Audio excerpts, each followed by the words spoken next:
corruption and certain types of information, you have said that that is not all-encompassing. But should we wait for what will be all-encompassing before we deal with what we think can give us information for now? Before we started broadcasting in this place as a news outfit, the organization must seek for license from the Nigerian Broadcasting Commission. Without that license, anything we do here will just be illegal. You just create a portal and say, bring information. What I'm asking is, who is in charge of the portal? Who is controlling that portal? Is it a portal under the Nigerian Police Force or in the office of the Minister of Finance? Is it a portal that is under the EFCC or under the ICPC? But that's what I'm saying. That the Minister of Finance says they're doing this in conjunction with the Attorney General of the Federation. She said that. The Attorney General has no statutory responsibility for investigation. The Attorney General is a chief law officer of the Federation, responsible for representing the government in cases filed by or against the government. The Honorable Attorney General has no investigative power in law. So he cannot set up a portal in his office and be asking Nigerians to send information as whistleblowers. Let me ask this question. Malkwe has a follow-up question, but let me just ask it before we get back to Malkwe. Are you saying that this whistleblowing thing in Nigeria is wrong? No, I'm saying that the emphasis at this time by government, first of all, is an admission of the fact that the anti-corruption war has failed, because this is the major reason why this government sought to be in office. If after about 15 months or 1.5 years of your tenure, you now say the agencies I have entrusted with fighting corruption seem not to be working, so I now throw it to Nigerians to assist me.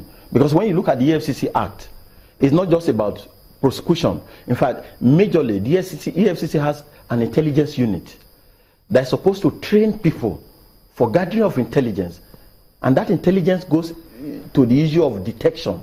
So for me, this announcement just tells us clearly where we're going in respect of anti-corruption.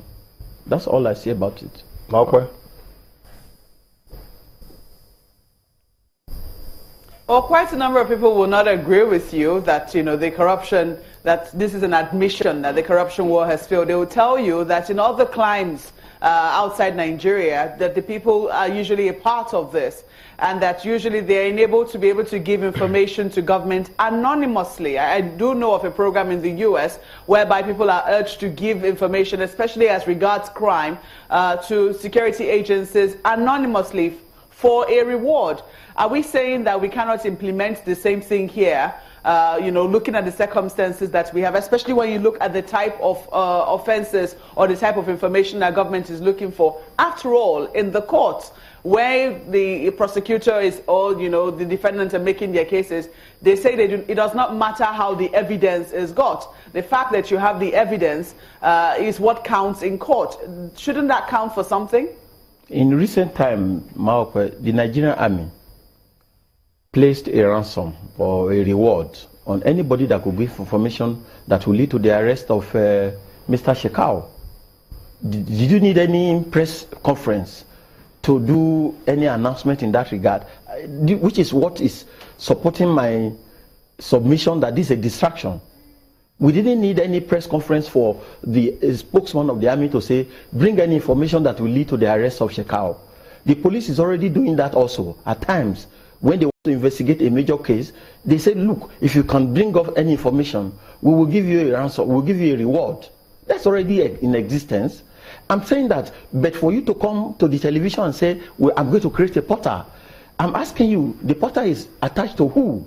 Is it in the office of the Inspector General of Police? Is it within the powers of the Nigerian Police Force? Is it an extension of the powers of the EFCC? Isn't it too early for us to start asking that question? Because I thought that now that we have seen her talk about the portal, the policy, we should dwell more on the policy and see how it can help in the fight against corruption. Because if many who are within maybe the corridors where some kind of corrupt acts or activities are being perpetrated, and they know that we have a policy in place that can also better you when you squeal and you spill the beans, that is worthy of a press conference and worthy of our discussion today? Sulaiman, how do we move from the known to the unknown? As we are in this country, we have several legislations through which you could fight corruption. EFCC, ICPC, the Criminal Code Act, the Anti-Money Laundering Act, so many acts. Those ones, we have not exhausted them. There's still so many interpretations going on in respect of those laws.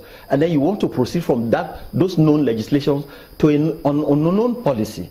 And so how do I join you to work in a terrain that has no legal backing when the legal ones already in existence are not even being followed? That's what I'm saying. We can't be moving from the known to the unknown. So let's close on these two.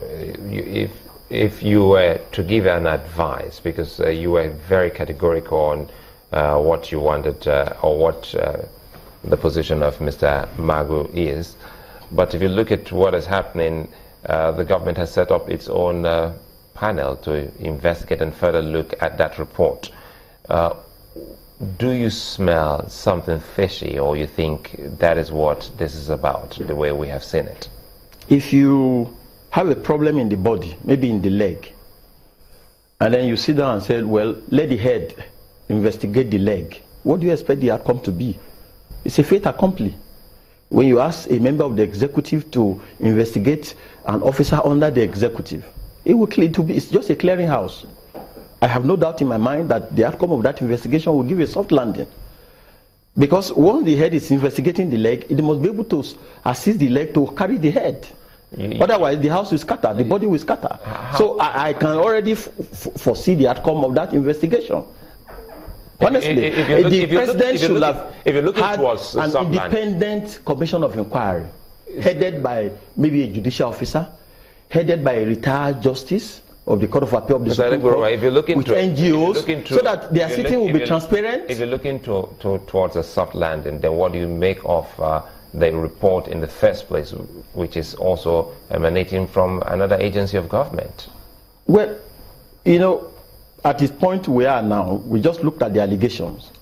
The conclusion we have there is that the person that is the subject of that report is living a lifestyle that's inconsistent with an anti-corruption drive. I'm not bothered about the substance of the allegation. Very well, Mr. Magu could be able to afford 3 million naira to 5 first class to perform a lesser Hajj.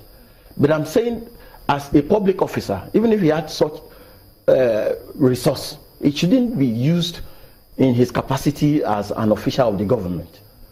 Or that he's maintaining double apartments, one in Lagos, one in Nigeria, one in Lagos or in Abuja.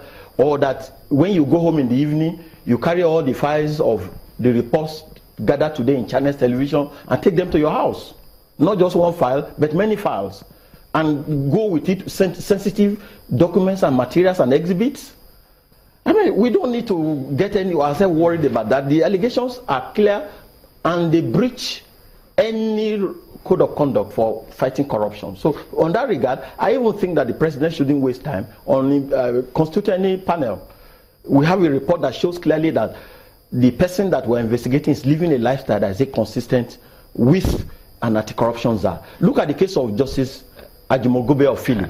No single money has been traced. I'm afraid we really can't go further because we're really out of time here, Mr. Adegoruwa. Many thanks for coming on the program today. We've been talking on the federal government whistleblowing policy and the position of the chairmanship of the EFCC. Sunrise Zilla takes a moment. We'll return shortly to look at the same issue from another perspective.